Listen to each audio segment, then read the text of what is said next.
qui est clair, c'est qu'il y a unanimité pour dire que la question de la propriété est une urgence et sur laquelle on ne peut pas rester dans l'état actuel. Donc ça, j'ai envie de dire, sur le constat, il est vraiment indéniable. L'agglomération a une dette à l'égard des habitants de Saint-Denis.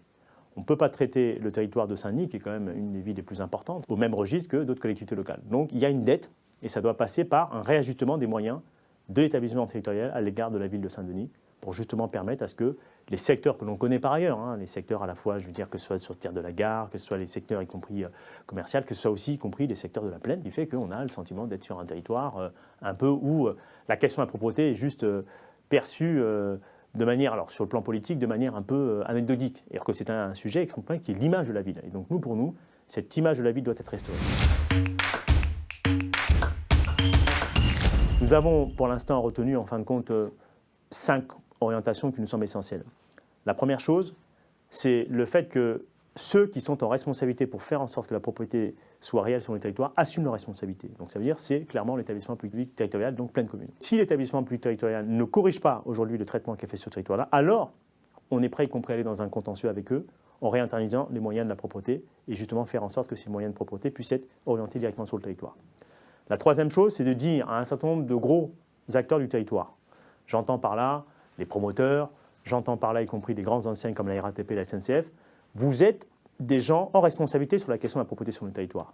Quand vous faites vos programmes, il ne sera plus accepté d'avoir entre guillemets, cette forme de nonchalance qui est que les routes entre guillemets, sont complètement polluées, salies y compris par des gros camions. Nous préverrons très prochainement un schéma qui soit un schéma de responsabilisation de l'ensemble de ces acteurs en prenant en compte la question de la propreté sur le territoire. Quatrième sujet qui me semble essentiellement important aussi, c'est aussi en direction des bailleurs. Les bailleurs ne peuvent pas prendre entre guillemets, un certain nombre d'initiatives qui, à un moment donné, ont un impact sur le service public et en particulier sur l'espace public.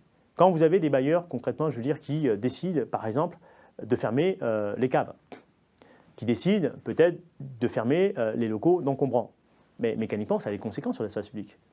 Donc ça veut dire qu'à un moment donné, il faut que ces acteurs-là intègrent bien le fait que dans la chaîne de la propreté, ils ont leur responsabilité dedans. Donc ça ne sera pas possible d'avoir, entre guillemets, un certain nombre d'acteurs qui, entre guillemets, sur leur emprise, créer les conditions notamment d'une dégradation de l'espace public. L'autre aspect, c'est bien sûr sur la question de la sanction.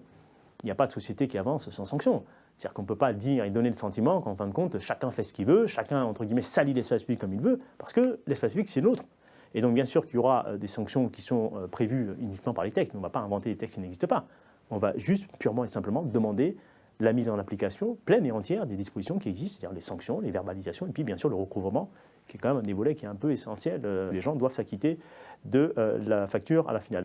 Ce qui me semble aussi important aussi à valoriser, c'est un certain nombre d'initiatives qui sont prises par un certain nombre d'acteurs associatifs, des jeunes et des moins jeunes, qui prennent l'initiative de pouvoir, entre guillemets, nettoyer leur quartier. Mon quartier Coup de Propre sur Franc-Masin ou encore sur Jules-Curie, voire sur le centre-ville. Ce qui, à la fois, montre qu'il y a une véritable volonté des gens à la fois de s'emparer de ces questions-là, mais qui dit aussi d'une manière un peu déguisée, et de manière peut-être même claire, le fait que les pouvoirs publics, en fin de compte, sont défaillants en fin de compte sur leurs prérogatives. Et à partir du moment où ce sentiment continue à prospérer, alors ça veut dire qu'on donne quasiment du discrédit total au service public. Et donc la question qui nous est posée aussi, c'est à la fois de soutenir ces initiatives-là, mais de les soutenir pas pour qu'elles s'inscrivent dans la pérennité, les soutenir parce que c'est, pour moi, un élément d'alerte pour justement réinterroger les pouvoirs publics et les services publics et ceux qui sont en responsabilité. Ce n'est pas juste de faire de l'applaudimètre pour dire bravo ce que vous faites, non, c'est aussi honte à ceux aujourd'hui qui font que les habitants sont obligés de prendre entre guillemets les pelles et compagnie pour pouvoir nettoyer leur cadre commun. Ça, ce n'est pas acceptable et il faut absolument que ce ne soit pas une donnée qui ait vocation à s'inscrire sur la durée.